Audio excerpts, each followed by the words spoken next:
Hello, is this thing on? Testing, testing, is this thing on? Hello, anyone?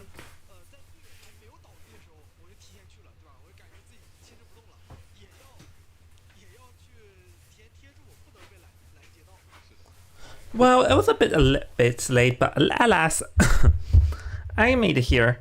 Yeah, sorry I'm late because my OBS crashed and I spent 2 hours figuring out how on earth am I meant to fix this dumb thing, so... Alright, so yeah, this is going to be a catch-up stream between the match between ACT and YS, because I heard that there are some pretty interesting things that occurred here. So yeah, this is why I'm going to be streaming this match out of all 3 matchups today. Yeah, hold on while I make an announcement at my server, even though I'm pretty sure no one bothers. Well, we deal with that. We deal with dumb stuff like this here.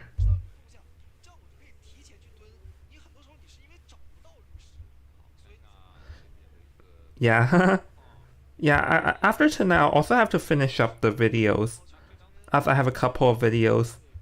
Like, the match where GG4 escape, the match where I think it was Wolves for escaping Xiaoma outdo it too. And what BP screen is this? Alright, so we are having a different BP screen. We see the Explore and Chord get spanned, but wait, what's the map? Let me check first. Oh, Arms Factory. Yeah, if it's Arms Factory, then Explore ban makes sense. It's very hard to find the Explore in this map. Hold on, let me finish up the announcement at my server.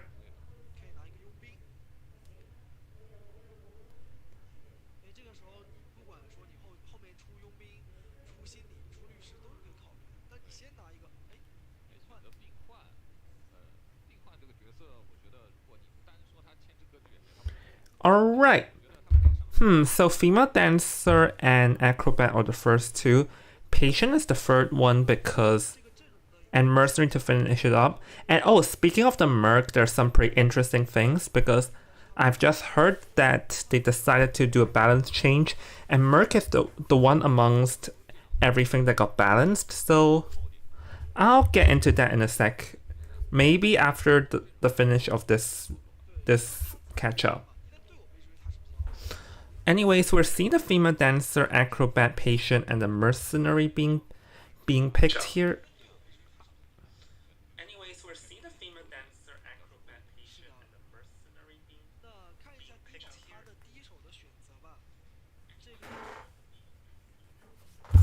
here.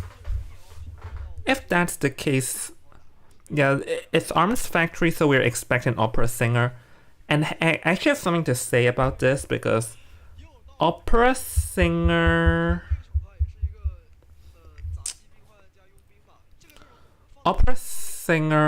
well, I think this team comp is decent, because in this, first of all, we have the female dancer and acrobats, which are arguably 2 of the stronger picks against an opera singer.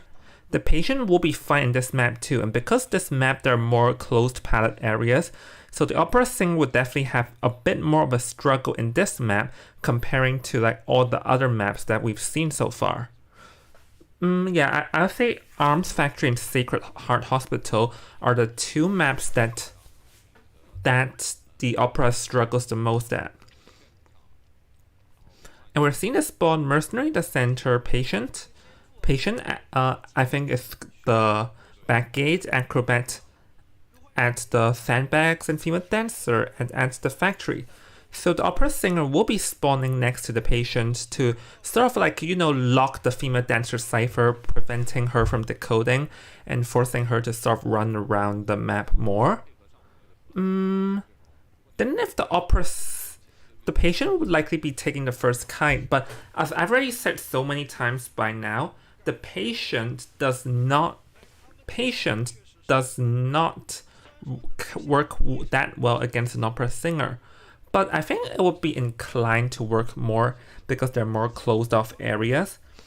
As kiting at closed areas is pretty much the only way you can counter an opera singer. And oh, we can see that here the female dancer brought flywheel effect, so we'll have to see if this would play off, because as we noted before, the way you kite against an opera singer is with broken windows. A flywheel effect won't really do much because the opera singer can easily follow up.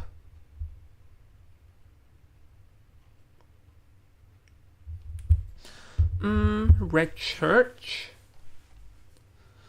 Anyways, they're going to be in the match between GW and YS.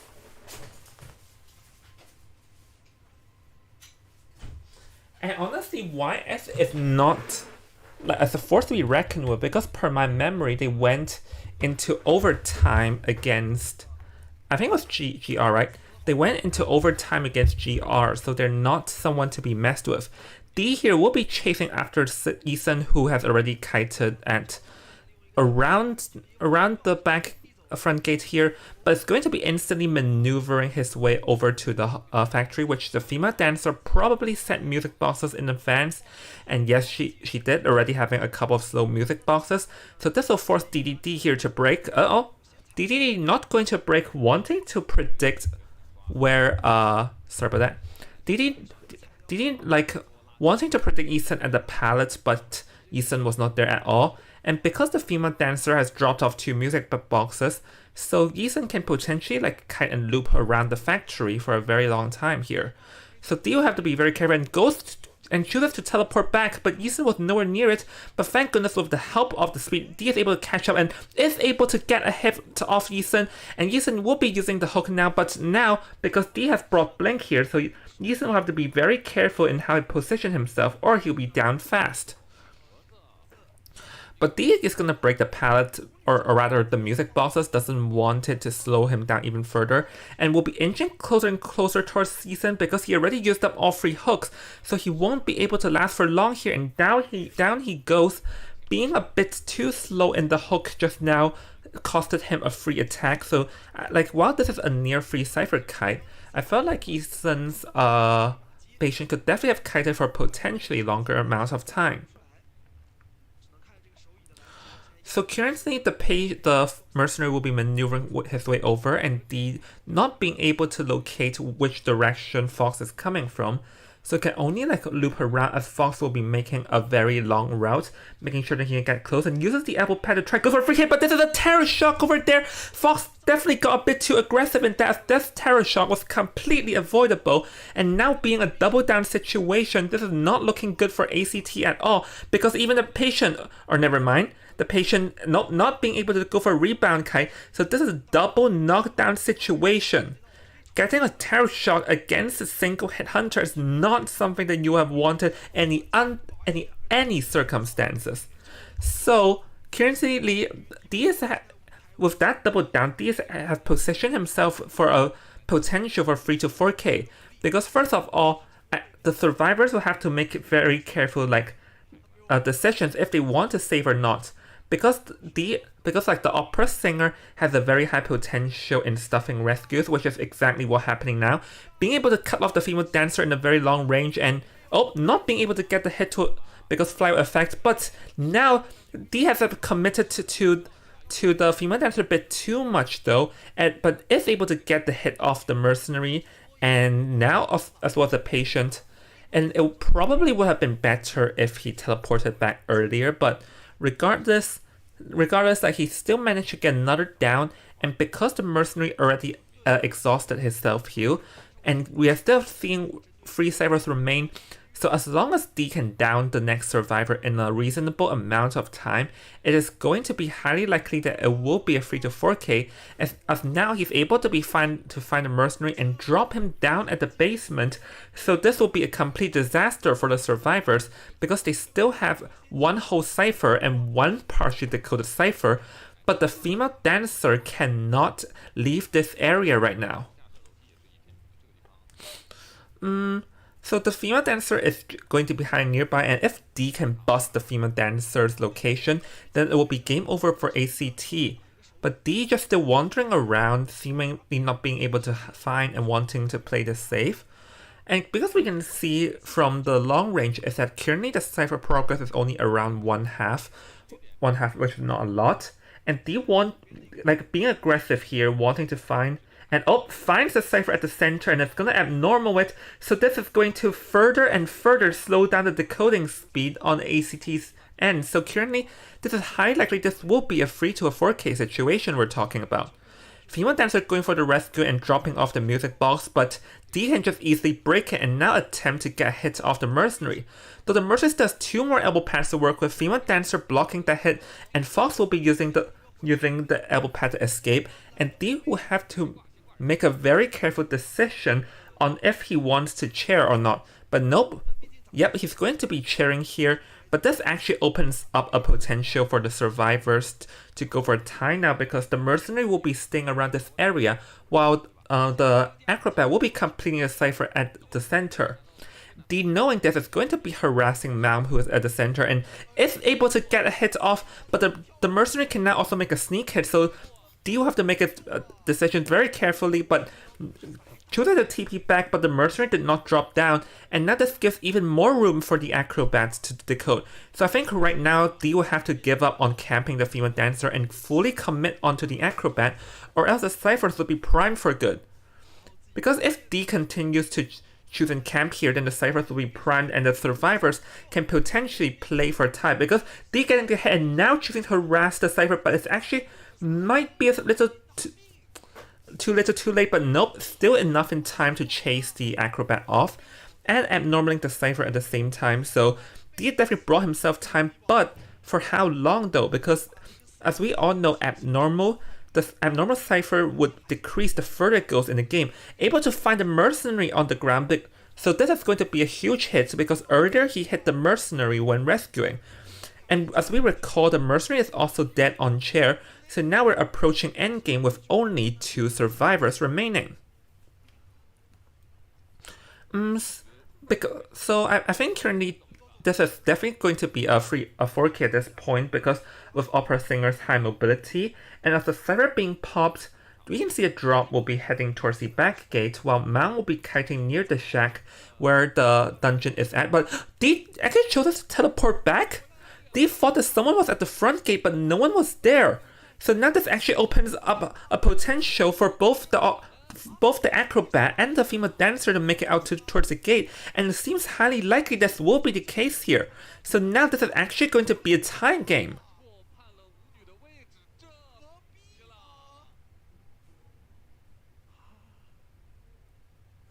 Like, why did D teleport back?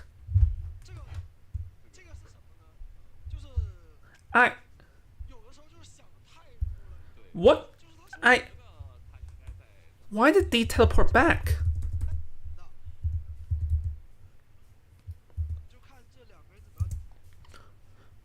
Like, hold on, I'll be back in a bit.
Alright, I'm back. Sorry. Yep, just had some things I need to handle.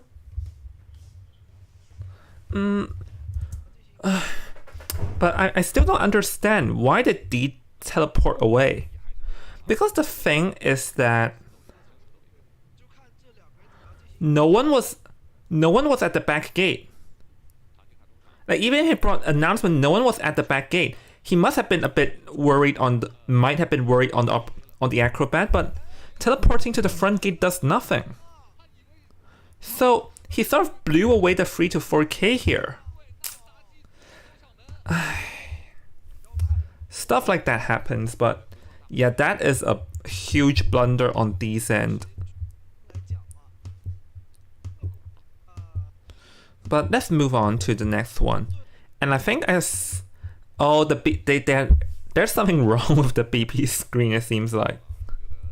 Because we're stuck dealing with this dumb BP screen.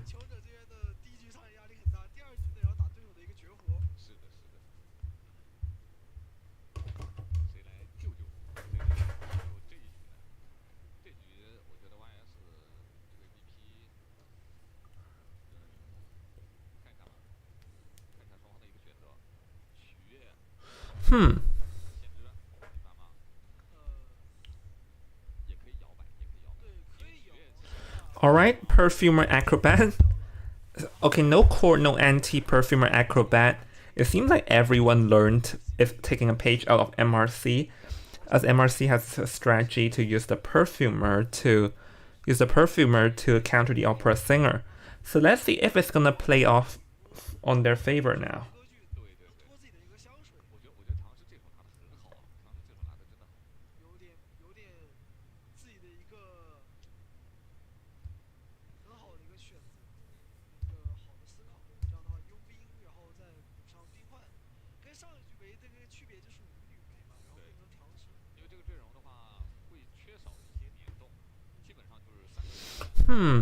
Well, Perfume Acrobat Patient, yeah. Patient not that effective, but still better than anything else, I presume. Because like stuff like Barmaid here won't work because it's very easy for the opera to snipe the Barmaid within seconds. But the Seer Dancer chord anti, we're probably seeing opera singer coming up next.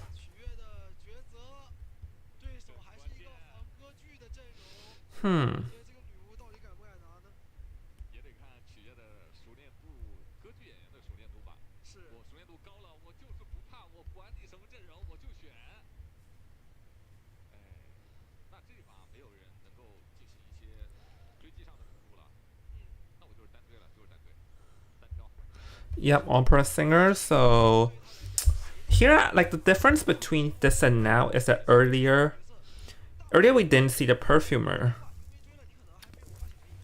Earlier, ACT opted for a female dancer, but honestly, things were looking very dangerous for them when the opera singer abnormal decipher and due to the fast down from patient, and especially that tear shock off the mercenary. But things are sort of different now, I guess, because things are sort of different now because we have the perfumer, but without the female dancer, the support given would not be that strong here.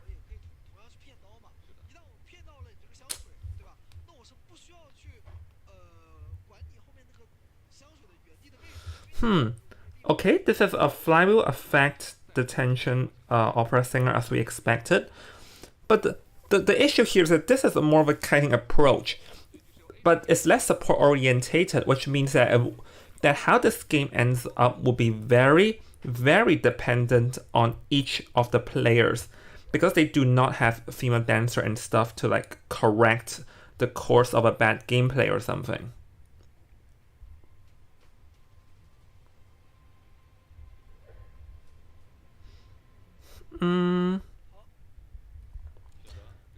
Okay, everyone, we are in the game now between ACT's Hunter versus YS's Survivor, and Chuyue here will be making his way towards Xingchen's Perfumer, which as we talked about perfumer counters the opera singer, but we'll have to see if this is the case here. Goes for a hit and what?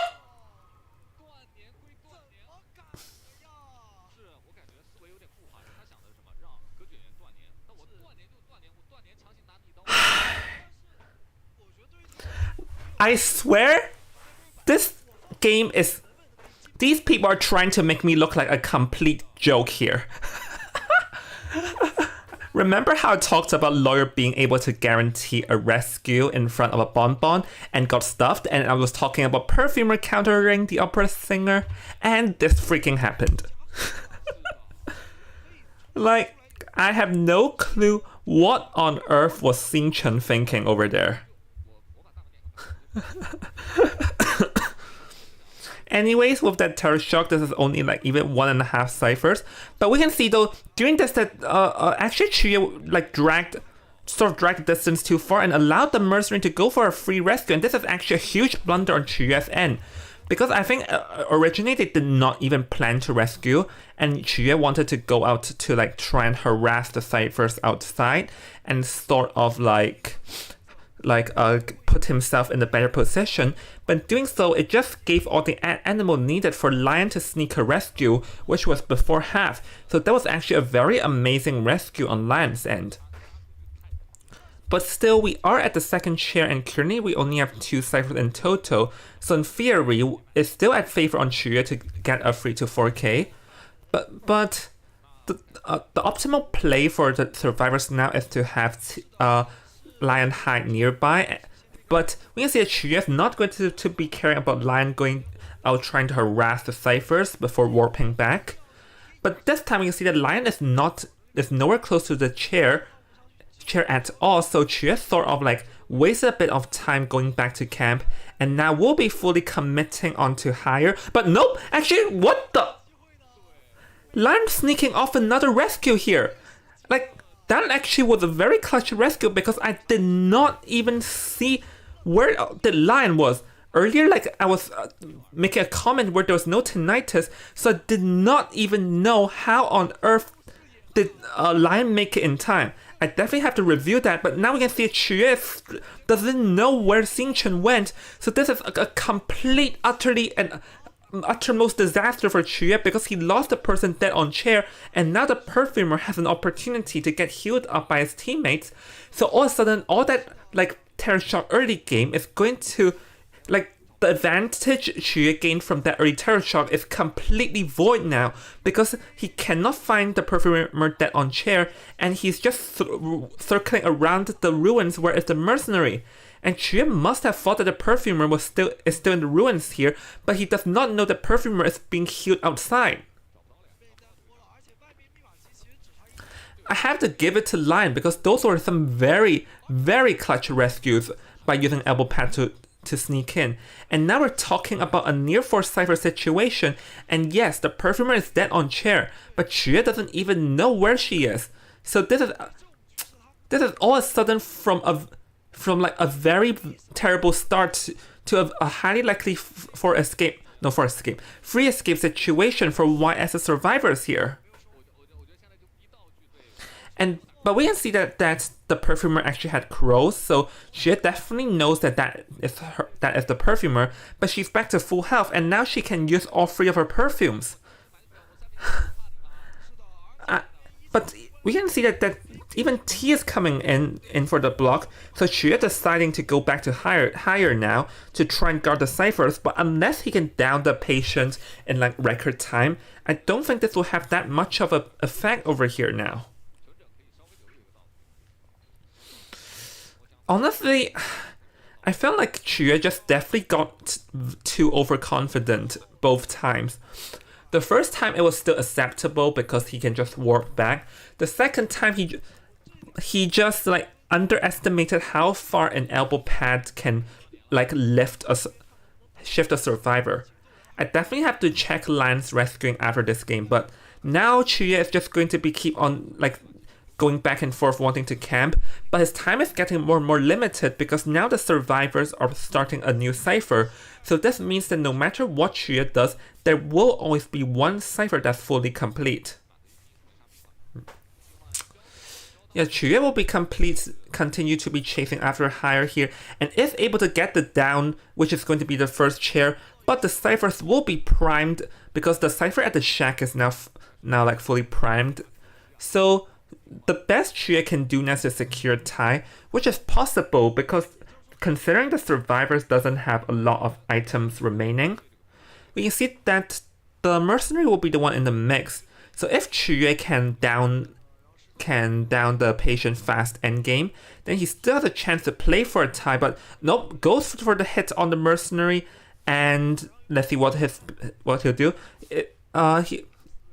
Because the thing is that if he commits on the mercenary, then the survivors can just easily find a time to pop it as soon as he vaults this pallet now. But chasing after the patient is not an option too, so really, Chue, I think, maybe should have just chased the patient and hoped to down him fast with one hook endgame. Because the thing is that the mercenary still has a perfume to work with, which can like buy him a bit of time now.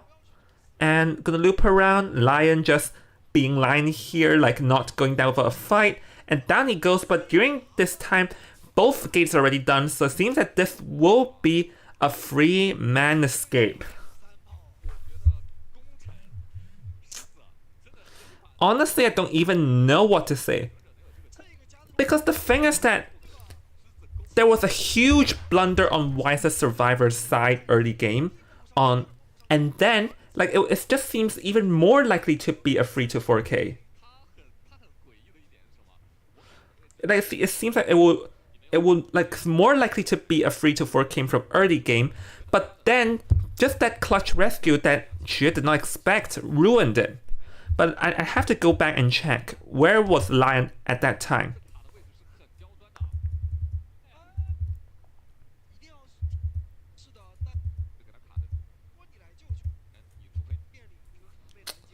Okay, Lion was hiding around the front gate.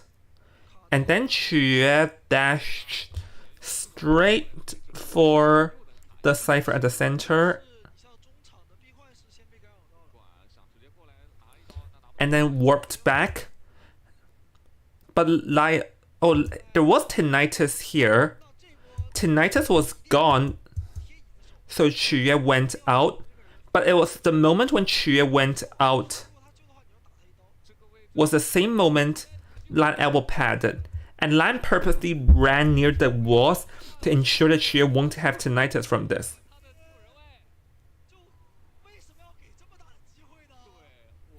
Yeah, but Chue definitely got way too greedy. Like, all he had to do was play this slow and steady, and he would have gotten a 3-4K for sure. Because that was a massive mistake on Xing Chen's side.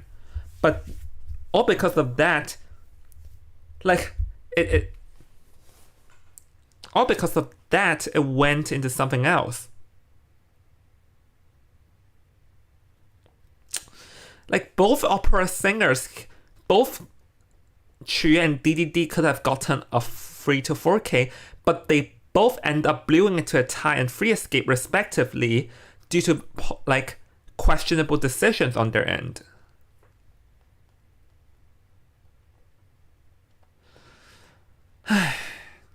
Yeah, I think I'll make a video on these two games because it's just unbelievable. Alright, moving on.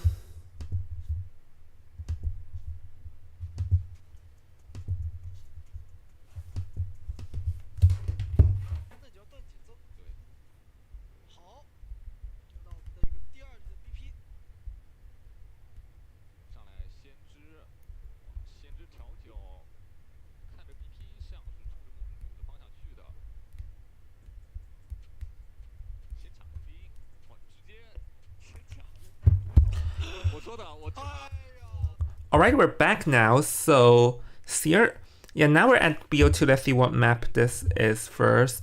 Leo's Memory. Seer and Barmaid are banned, Opera Singer is banned, Merc and Antiquarian. I mean, why is it in the lead here, but they chose the two of the strongest characters in the meta? It seems to me that YS wants to end this here and now. Meanwhile, ACT banned both the Barmaid and the Psychologist in the meantime, so it seems that Chue wants to go full on of his Dream Witch. But the Dream Witch is definitely counterable. First of all, Anti counters it, and I think Chiyue will have to consider to ban the... Oh, female dancer. I was about to say Chiyue can consider to ban the professor because the professor is sort of like a counter for single hit hunters. So this opens up the door for YS to choose a professor now if they want to. Professor might have gotten nerfed due to, like we all know, he received a nerf where his skills won't be that much. But nope, opt for the coordinator instead. But if it's going to be Dream Witch, I'm not sure if coordinator is the best move, because the Dream Witch can easily work around that, because once you stun a leech with the flare gun, then you can easily swap to a different leech. Like if you're going to be using a flare gun now, then the coordinator will have to be very, very strategic in how to use the flare gun.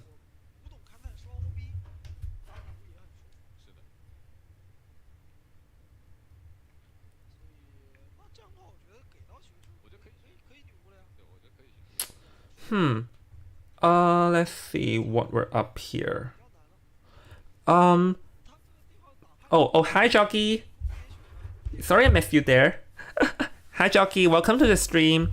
Yeah, I will be doing ACT versus YS's catch-up stream first. We're at the second BO currently, and spoilers, it did end in 2 BOs. After that, I will go to the balance changes. But Xue having a different approach now, going to be picking the Disciple rather than the Dream Witch.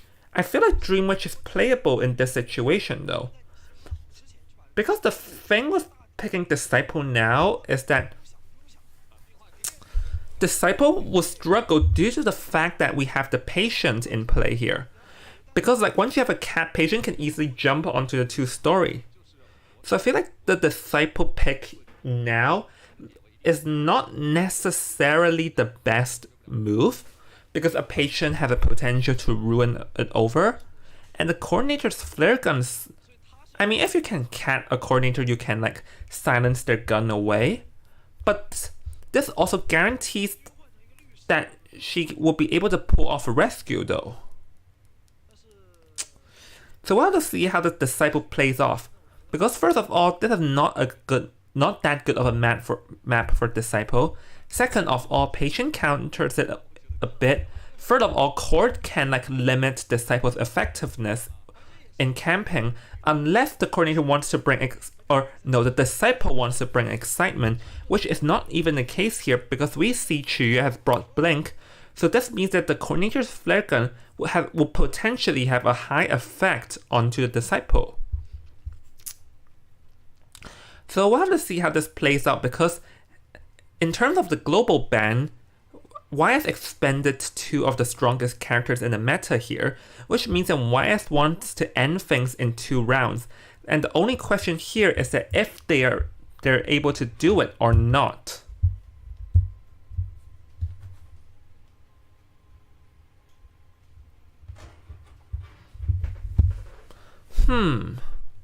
Alright then, we're at the BO2 first half between YS's Survivors and ACT's Hunter with your casual commentator Invisible Jong. Xue here is going to be wandering around and is going to be catching Xingchen red-handed, and the antiquarian can be chased by the Disciple, but there is the pallet in the shack to work with, so the antiquarian will be slamming it to just buy herself some more time, and Xue is just playing mind games with Xingchen, wanting to find opportunity to catch her off guard, not being able to do so as Xingchen is going to be doing a merry-go-round across the shack just wanting to drag out more time. So the way for the Disciple to chase the antiquarian is like stun her, and the antiquarian will have to use her swipes very strategically against the Disciple and play prematurely, which we can see that just now that the antiquarian wanted to prematurely like predict a jump, but unfortunately missed, so that was a pretty good jump on Xue's side. Now Xingchen is in half health, he'll be making his way towards the factory because there's the 2-story for her to work with to sort of last out a bit, but do not forget Xue still has a blink. Xue is going to be playing cat here, but not being able to cat, goes for a blink, but it will be a risky move as Xingchen has the potential to stun, and not being able to stun though, but flywheel affects away that hit to just drag a longer time, and the coordinator is in the vicinity, so now Xue will get hit by the flare gun. So this is a very good premature planning from YSSI. So that must be their plan all along, to have the person being chased to kite their way into the factory, and then have the coordinator to give them a flare gun. Because currently we can see that there's no more there's no more flare there's no more blink in play, so this means that Xingqiu will have to rely on pure stun, and because Qu doesn't even have level 1 presence, so he cannot pull back the cats, so the moment he misses a cat, he must wait 10 more seconds, and is able to catch Xingqiu this time, and it will all depend on the mind game, which Qu successfully won and is going to go to knock Xingqiu down, but now we're talking about 3 whole ciphers being complete. It seems that Qu has gotten a bit too aggressive with that blink, especially when he knew that the anti-current still has swipes remaining and also the flywheel effect. Because while the swipe did not hit, Xingqiu is able to flywheel that and effectively void Qu's blink, and once the flare gun comes in play, then yep, there's no chance. Merc coming in to rescue, and yep, just going to be a standard rescue and down situation. And Qu actually wanted to try sneak attack on Lion, but opting not to. And currently we can see the cipher progress is around 54 and 41%. And with the help of Tide Turner, the survivors are able to drag for long, and I think that they'll probably have the mercenary stay in the vicinity and still rescue. Because the thing is that the mercenary has a decoding debuff, so they probably don't want him on priming cipher duty. The last cipher is around 72%, so the cipher will definitely be primed. The only way is for Qu to bust the mercenary's rescue, which is going to be happening now. Mercenary going for a rescue here, but nope, decided to wait because cipher is still not fully primed and is able to pull off the rescue and now can hit the anti-Quarian, but unfortunately it's a second too late because the cipher is primed and will now be approaching endgame. But Qu still has a chance to tie though, because he can just like cat down the anti-Quarian TP, but actually wanting to go for the mercenary instead. Like, I'm not sure this is necessarily the best move though, because he lets out the person down chair scot-free and is able to down Lion. So I think the plan is for him is to down the mercenary and try to cut off the anti-Quarian before she can make it back to the gate, which seems likely going to be the case here. So let's see what Qu is going to do. If he's daring enough to teleport, he can potentially stop the anti-Quarian from making it, but it seems like he got a bit too scared and wants to rush over there by foot. Nope. Good to be TPing now, but the anti-Quarian already made the way, and actually everyone already made their way in, so this will be a free-man escape for YSS Survivors end.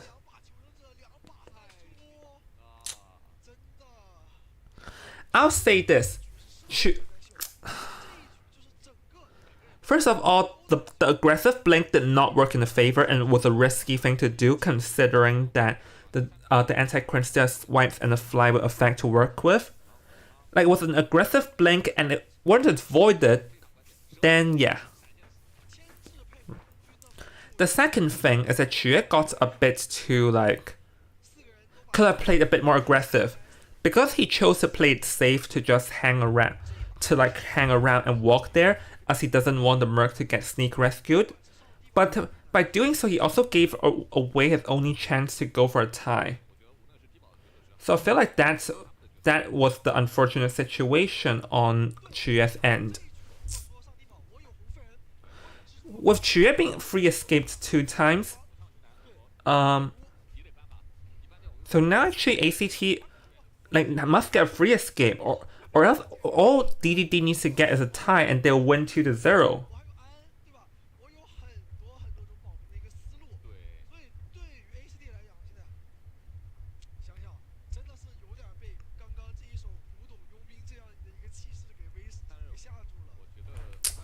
Okay, so let's move on to potentially the final match. After this, I will probably also stream up and talk about the balance updates, because I heard it's I saw it and I was translate it for you guys and upload it as a separate video later on.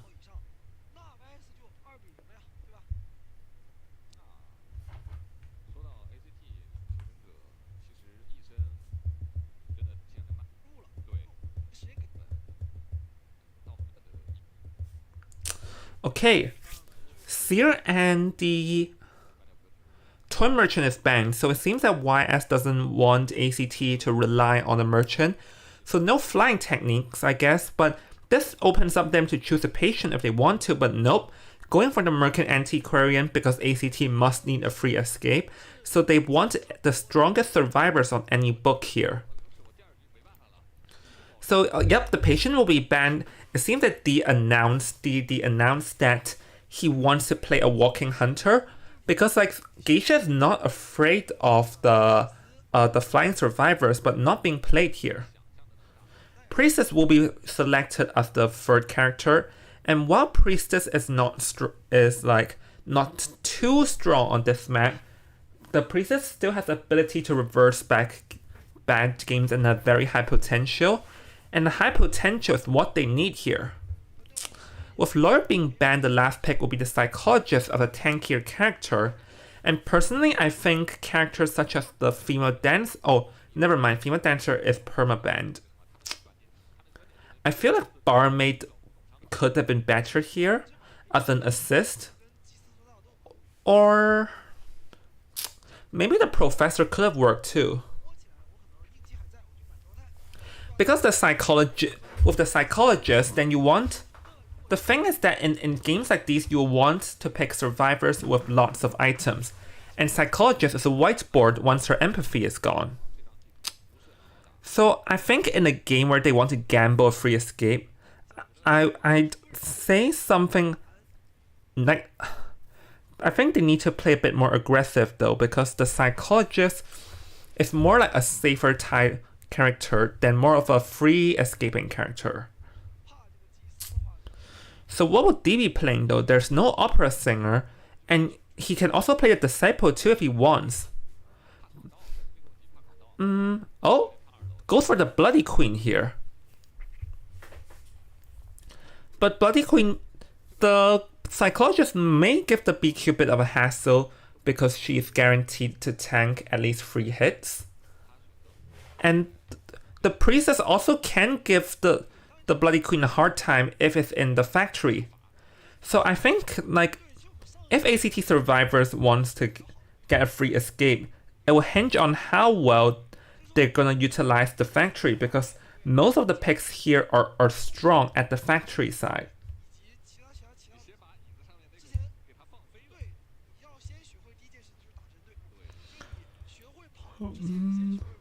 Let's see.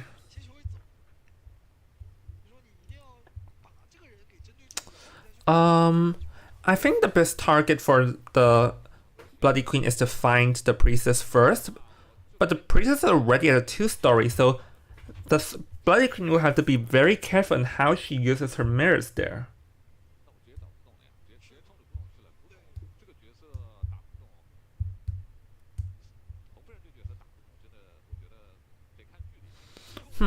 We are going to be entered the game now, and yeah, Bloody Queen is a TIE Hunter, so it makes sense for her entrance now. It's just that I feel like ACT does have a potential in getting a free escape, and we can see that the survivors were fully even prepared for this Bloody Queen, because they have brought free flywheel effects. It's like, yep, I know you'll play the Bloody Queen, so I'll bring free flywheels to deal with you.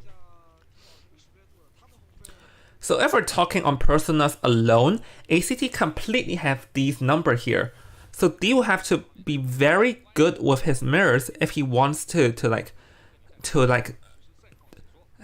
do decently, because right now there's just a lot of potential for ACT to free escape with like a decent team comp and also a persona prepared. Because if played right, one flywheel effect can cancel one mirror because it can cancel critical hit needed. Yeah, but remember, for anyone who is here, ACT needs a free escape in order to survive, or else this will be over in 2-0. So we're out in the game now, and D actually is going to be walking dangerously close to the antiquarian, but it seems that D did not know where the antiquarian is, who has like sort of crouched and hid her footsteps for a while. But eventually she did reveal her footsteps, and now there's a potential fast hit situation, and if able to get a fast hit there, because Mom definitely made a huge blunder in revealing his location too early. When you see the priestess portal is already set up, but I'm not sure how big of an effect that will be, because D can easily like launch a mirror over there. Like I know that there is still like there are 8 seconds, but D already has like the first present relatively early, and because the portal is at 2-story, which isn't too far away, D can easily walk and can potentially use a mirror to down them now. So D will be using another mirror and goes for the swap though, but that swap not gonna come in play because it was downstairs. So now let's see, can D make a hit with this like rogue mirror, and goes for the swing, but Priestess using a portal to escape through there. But I have to applaud D with how much pressure his mirror gave, because his mirror forced the survivors to use a portal there, which if it didn't happen, then D would have potentially chased for a long time. But currently, the Bloody Queen doesn't seem to know where the Antiquarian is, and is finally able to come, and Antiquarian goes for a swing when D was nowhere near close, and now this will be a mind game to see if the Priestess can block that hit, and yes, we'll be forcing off a block, but now D seems to do not want to chase the Antiquarian after all, and will chase the Priestess knowing that her portals are out. And yep, goes for the swing, goes for the blink here, flywheel effects away, another swing not being able to hit, but still able to achieve that down. So despite the flywheel effect coming into play, it's still not being able to escape the wrath of the Bloody Queen, so now we're only talking around 2 ciphers, and down goes the first survivor in the basement. And this is actually a very bad situation for ACT if they want a free escape. Because the thing is that the ciphers are far beyond enough, and the Bloody Queen being a tie hunter, like a 1 mirror 1 hit situation, so it's very likely for D to achieve a tie or above for now. And if the survivors want a free escape, then they'll have to rebound kite and rely, like use their flywheel effects and items very strategically. But the thing with basement is that the Priestess cannot do a rebound kite from this situation. So this means that they're going to be banking everything on the third kite, because like in order for the Priestess to last to endgame, they need the Priestess for when the cipher is done, so need the rebound kite of their life. Well, but the Antiquarian is here wanting to harass and goes for a swing here, flywheel effects away, and is able to force a stun. So this is a pretty good move from Mom's side. And D wanting to get a hit on the Priestess, but it is able to pull it off. So D is like, nope, this Priestess is mine, and I'm not going to give it up no matter what. And the thing though, with the strategy on ACT's side, is that they want the Antiquarian to force a rebound kite by having the Priestess to get a 2-story, but didn't even come in play, and now the Priestess dropped in the basement once again. And the $1 million question is still the same. How will you like ensure rebound kite from someone who is in the basement? Like the Priestess is going to be going in, but how are you going to ensure rebound kite from here? Like the rogue mirror did not hit, but it's very easy for D can just easily target attack now. And the mercenary has to block no matter what, and not being able to block and goes for an elbow pad. Let's see, yep, it's able to block and the Priestess is able to survive for now.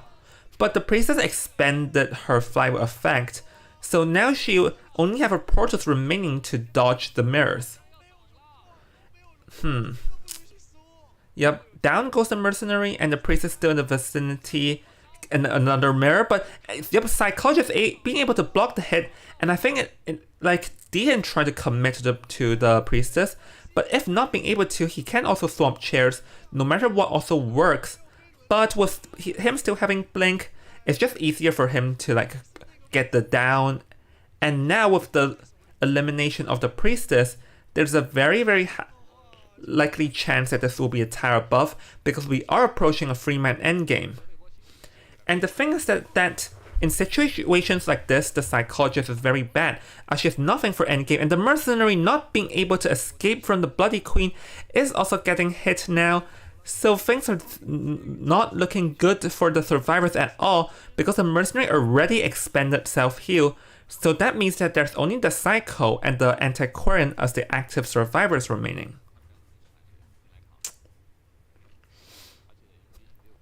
Yep, so I think at this point it will be very hard for the survivors to get a free escape. I'll say this game, the Antiquarian sort of gave away her location too early, and that resulted in a hasty priestess assist, which didn't even help last for long. But D are going to be committing to this Antiquarian instead, though I think it'll be better if he tries to find the Psycho and the mercenary instead. But I mean, he is in a massive advantage. And oh, that was a very good dodge from the Bloody Queen, not standing in and dodging the swipe attempt from the Antiquarian. And this Bloody Queen is very good in this game because it gave a lot of pressure. Like, I think one of his best mirrors is definitely the 1 and the 2 story, where he sort of like forced the priestess and the Antiquarian in a corner and forced them to portal down. Because if that mirror did not do its job, then they would have spent like at least 30 more seconds catching up. Hold on, yeah, I missed something there. Yep, so now the Antiquarian being chaired and the survivors are priming the Cypher at the factory. So the Cyphers will be enough, but we'll have to see what D does here. D is going to be pressuring the psychologist, and this psychologist cannot get hit under any other circumstance. Because with the mercenary priming the Cypher, they still need the psychologist active to rescue. But I think D now can consider to swap mirrors to try and down the Psycho, but not opting to do so. And regardless, I think they want the Psycho to prime the Cypher and have the mercenary come to rescue. But the risk of doing that is that D is now at the Psycho's face though. So D has a potential to down the psychologist with this mirror, and if he does, then this is going to be utter disaster because no one is left to pop the Cypher. So all of a sudden this is no longer just a tie, but if this is going to be a 3-4K because the mercenary is now in the vicinity and mercenary has no self-heal. So once the Antiquarian gets pulled off the chair, D can just only commit to this Antiquarian and it will be a win. And not even being able to do the block. Oops, so now going to drag time because they want the Psycho to pop the Cypher, and 92%, and now they're trying to do the spinning tactic. Can D grab the right survivor here? And yes, is able to do so. So with that, this is going to be the elimination of the Antiquarian as well, and this officially is like congratulations to YS for defeating ACT by 2-0. So YS already achieved victory, and now it's just a matter of fact of how this game will play off. But these mirrors are just very good at this game. Like just giving pressure, forcing them to use items and stuff like that. The psychologist won't be able to kite long for here, and don't forget the Psycho already expended self-heal. So now the moment Psycho is gone, he can just TP to the other gate, but want to play safe, checks the moon gate, no one's there, TPs to the mercenary who has no elbow pad, half health, and no self-heal. Yeah, this is going to be a 4th survivor elimination. Yeah, ACT are sort of forced to play more aggressive just due to the fact that they need a free escape. Yeah, YS just had ACT's number on every end today. And honestly, I'll say ACT's hugest chance was when Chuya terror shocked the Perfumer early game, but blew it by being a bit too aggressive. Yeah. ACT this season is lacking. We're talking about the third game already, and he hasn't won, and it's not even against like the higher ranking team from last season. because he lost against MRC, which is fair enough. MRC is high ranking. But he also lost to ACT and TE, which neither are high ranking at all. No, TE and YS, which neither are high ranking last season. Like, I think this proves of two things. One, TE and YS are not one to be messed with this season. Two, ACT is lacking.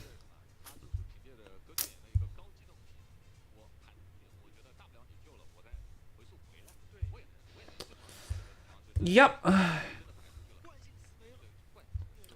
Kinda. Yeah, honestly, the first game was just so freaking, like, hilarious. I guess I'll upload it. It was just like, what in the what in the what? From like, D all of a sudden mysteriously teleporting back, to Chu being too aggressive, which blew a almost guaranteed 4K game to a free escape.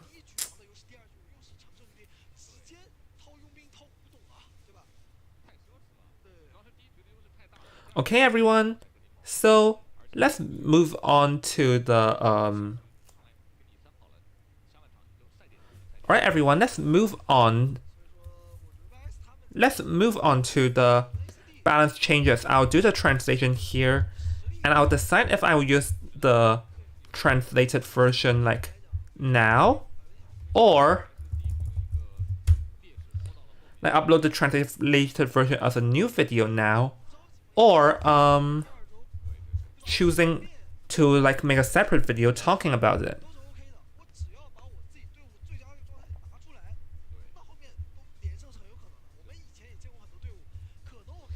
Where's the part where they talked about balance changes? Oh, it's not here. I remember now.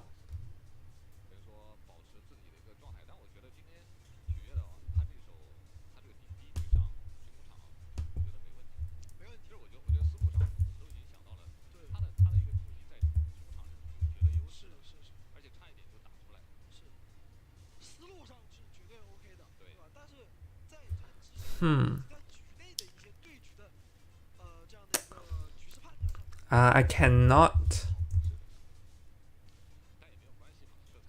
Found it.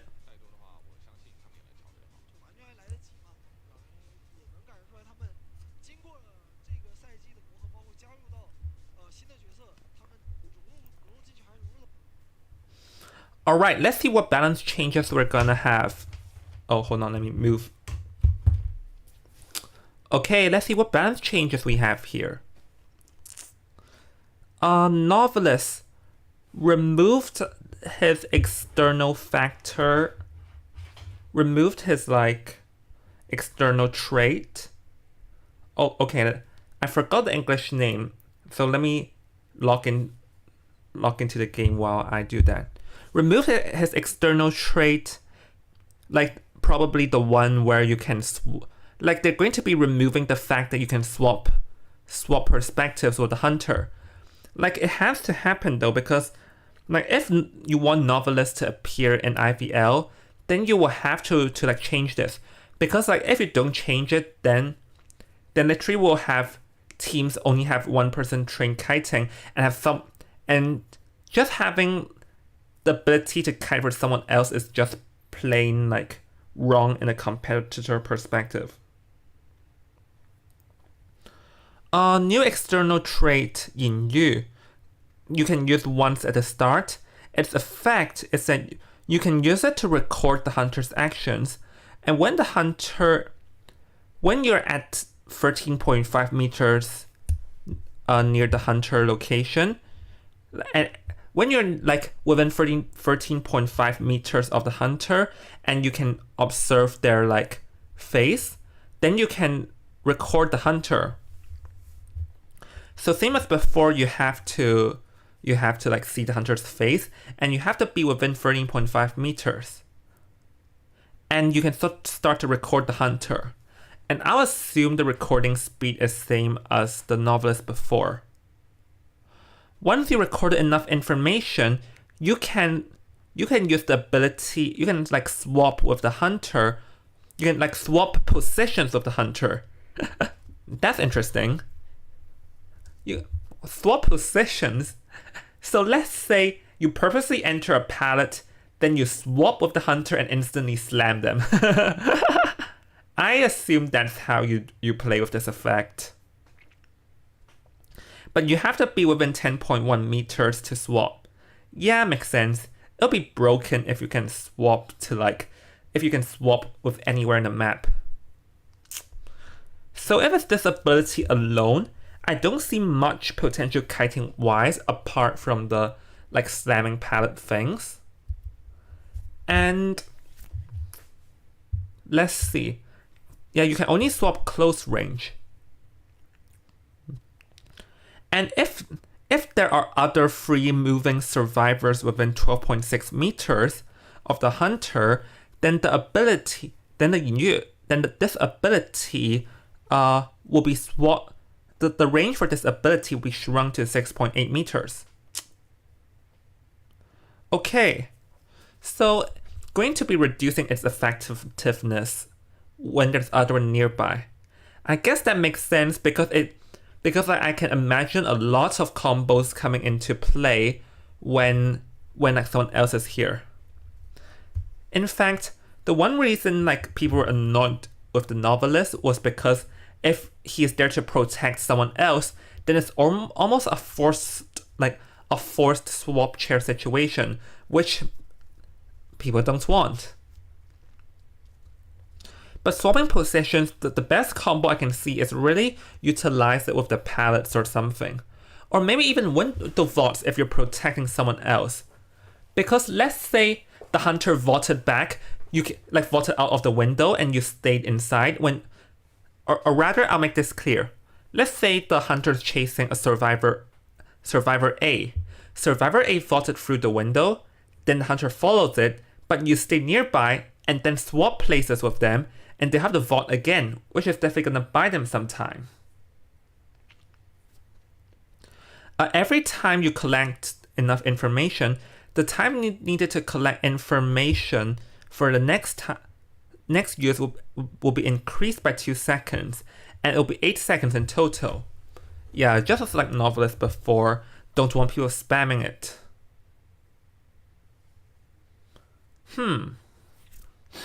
So from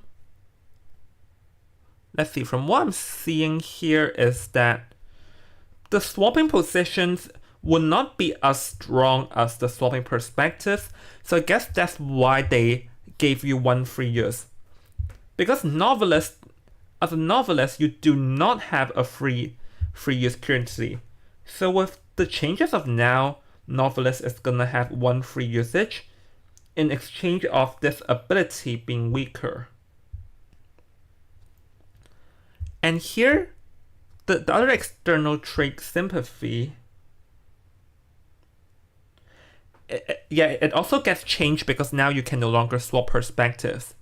After using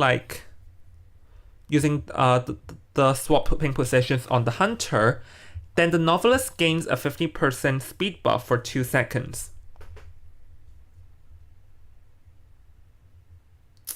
Yeah, so I think that is sort of like a payback towards this ability not being that strong. Because swapping abilities most of the time, like swapping positions, most of the time is useless at all. Because like, unless in certain terrains, it doesn't really help a lot. So I guess that's why they gave the novelist this ability to sort of like pay it back to have a speed boost to kite. So overall, I think the novelist won't be strong after this update. Not at all. The swapping positions just is not it. I mean, he gets a speed boost, but still not it. It would take like some specific situations for this to work out. But I guess it also like reduces the annoying things with novelists, because like the thing with swapping like locations is that if you have a bad phone, then you would get lagged out for 5 seconds. Like this happened to me before. Like someone lagged me so much that when they swapped with me, they walked for the whole 5 seconds, but was lagging and was like, bruh. I guess they didn't want that. Haha. But yeah, definitely not strong. Opera singer. Dashing speed reduced by 8.5%. The speed boost you get entering a new shadow area will be reduced by 0.5 seconds, and the time it takes to teleport to a shadow will be increased by 0.2 seconds. Yeah, this is just sort of a nerf towards the opera singer's fast moving abilities. Because one of the like things people find broken with opera singer is that she warps around the map and shrink huge gaps way too fast. So this nerf here is going to be like reducing her abilities, her fast moving abilities, and increasing the teleporting time. I guess they want to I guess NetEase wants to give the opera singer like a counterplay against her by allowing to like mind game during palette areas, sort of like the geisha. Because now that with this like reduced, this opens up more room of error for the survivors to like play palette mind games here. So definitely weaker than now, but I assume she will still be the top 1 pick. Just not as strong as now.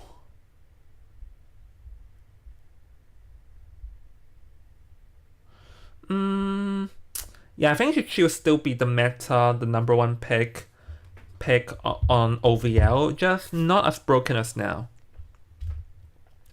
Disciple. The action for jumping reduced by 0.2 seconds. Oh, so the Disciple would jump on someone faster. Mini buff, but probably won't do much. I'm surprised to see they giving her a buff though, because while she is not a winning hunter, she's still stable for a tie hunter. Violinist. During the level 1 ability, having the option to like end the level 1 ability faster. Like when he performs the level 1 ability like flying notes out, you cannot end it. But now he gives you the option to end it immediately. Like when you use the first note for the violinist, you can click end. You can click to end the like song immediately, and the cooldown will be reduced by 6 seconds. Well, just sort of like increase the margin of error for the violinist, I guess. Like, or sometimes when camping, when like you instantly regret it, or yeah, just increase a bit of margin error here. And the maximum distance between 2 notes increased by 3 meters. Yeah, just going to be increasing the margin of error. A mini buff here, not gonna do much, but violinist mains here must be very glad. I mean, some buff is better than no buff. But yeah, it still doesn't reduce the fact that violinist gets fricked over by survivors transitioning, because literally every survivor, like lots of survivor can transition now. Yeah, just better than before, but still not gonna be meta. Seer.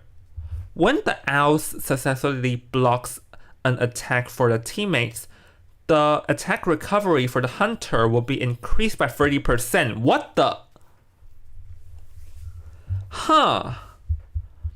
Now that's an actual Seer nerf.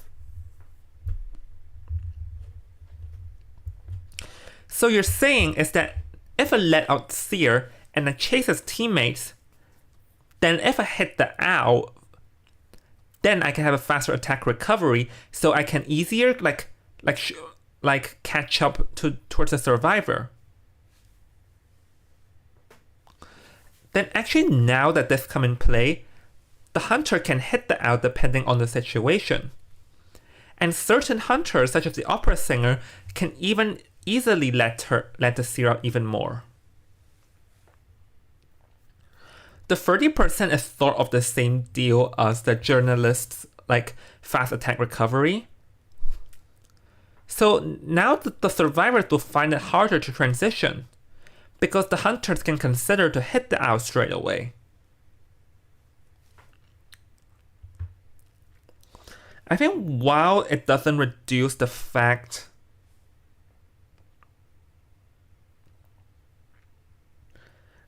while it doesn't reduce the fact that the seer can still block and is still a nuisance being strong, but I think he would drop down from S tier to S tier.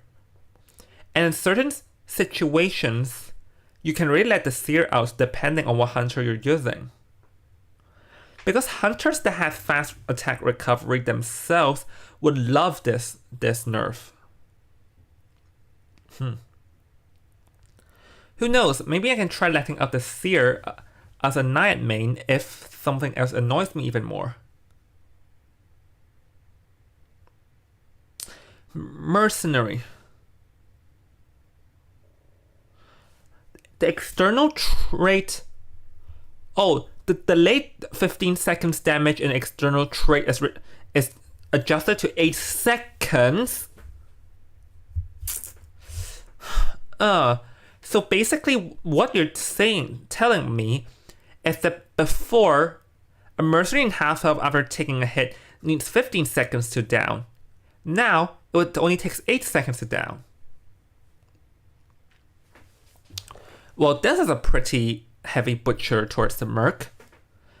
He'll still be meta for sure, but that is a huge hit towards late game when you need a block, because the merc can't run around longer, and a huge hit towards endgame, because at endgame a full health merc can tank a hit and then rush to pop an entire gate open, because 30 seconds.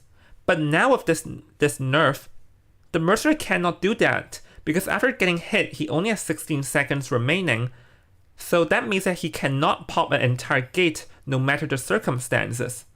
So this means that if endgame, a merc wants to block, then he will go down much, much faster than before, so his role in endgame won't be as large as now.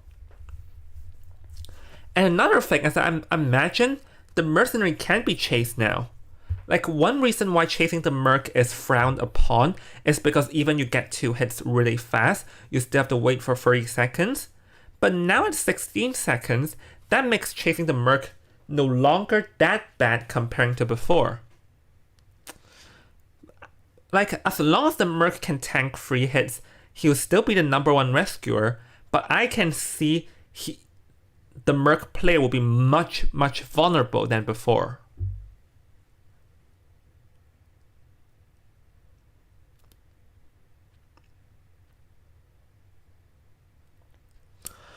Toy Merchant. The amount of time to place the catapult was reduced by 1 second, but after you place the catapult, there's one you cannot...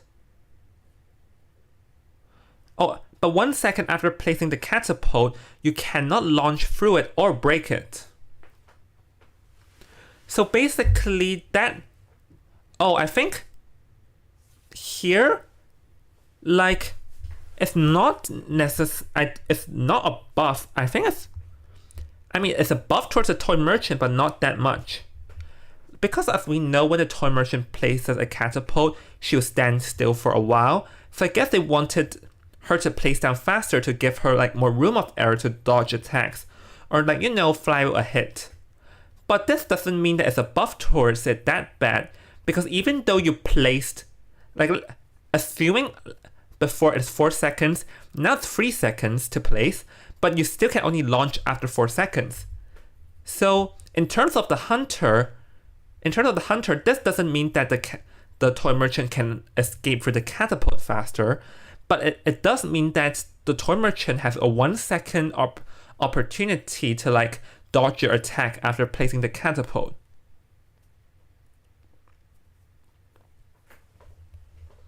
Okay, what's this? If you hold on the catapult, then it will visualize the route, the catapult's route, where it's gonna hit an obstacle and the location of landing. And when you're holding it, you can sort of spin to adjust the catapult's angle, but you cannot move it. Also, they pretty much just reduce the difficulty for new toy merchant players. Like, for experienced toy merchant players, it's not that much. It's nothing. They just reduce the difficulty to play her. Understood? Mind's Eye. Her decoding buff, her cyber decoding buff is now 23%. Wait, wasn't it 20% before? Hold on. I'll finish first. Mind's Eye,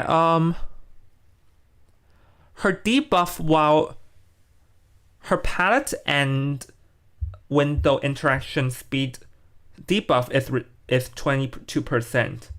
Oh, so they sort of like buffed her, because if I'm not mistaken, before it was 30%, but now it's 20%. Let me quickly check.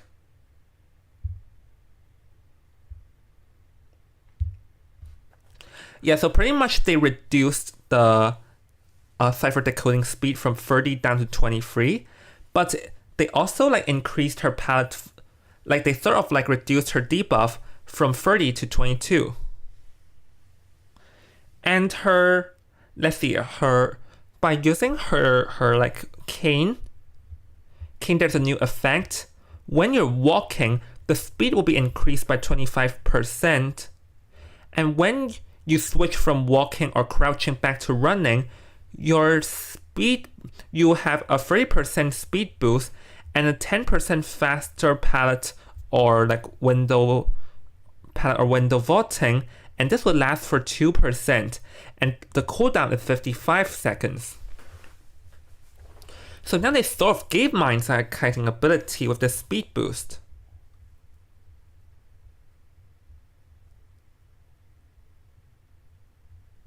Yeah, but I assume that this is only used in conjunction with. Oh no, it's not used in conjunction with the hunter locating. It's I think it's an ability that the Mind's Eye immediately has. So I think Mind's Eye will be more valuable now, but because now she has a kiting ability, and who knows, maybe we'll see someone use it, because even Postman has someone use it. But I think still, it doesn't beat the Lawyer still. Lawyer is just a jack of all trades in this meta.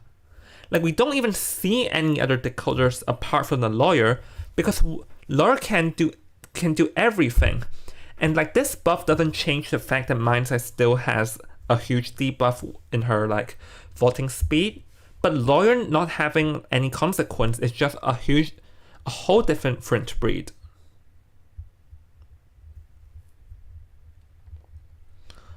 What's this?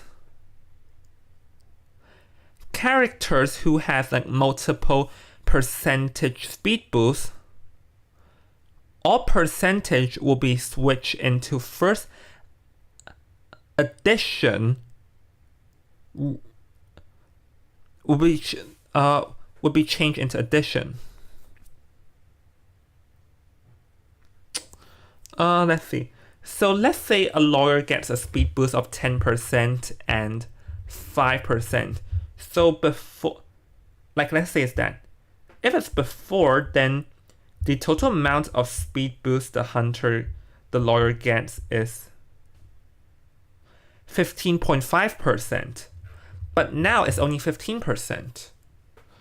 So I guess this is sort of a nerf for like characters that can move fast. Like, for example, with Lawyer, if Lawyer already has like a 10% speed buff, And with the help of borrowed time, it will be like increased to 65%. But now it's only 60%. So yes, I pretty much calculated that speed boost through multiplying will be way more than speed boost through addition. So this is sort of a nerf towards fast-moving survivors, like a mini nerf. I doubt we'll see the difference, but a nerf is a nerf. For phone players during a quick match or rank, they can have the option to turn on the ability to play with emulator players. But the emulator players will have a lower rank. And if the opposing faction has an emulator player, then those who lost or tie will get extra ranking points as a compensation. Yeah, so just sort of like increase the like line and sort of like get emulator players in the mix. Yeah. Well, overall, I think this will be an interesting nerf because they nerfed the strongest hunters and two of the strongest survivors who have been very strong for a long time. So I'll imagine that we'll see a shift in the meta coming very soon. I think these changes will probably not make it to the autumn IVL. I think it will make it towards Koa 7. So yeah, I'll have to prepare for this version in Koa 7. Yeah. Alright then, so this is the end, and yeah, hopefully you guys understood this translation, and I'm interested to see what this new balance change will mean for the meta, because I have a feeling the meta, the Seer and Merc being nerfed will have a huge change of their performance in IVL, and who knows, maybe we'll see a meta change. Anyways, yeah, this will be end of the stream. I'll be signing off now, and yeah, I'll see you at Sunday where I can finally live stream. See ya by then. Bye.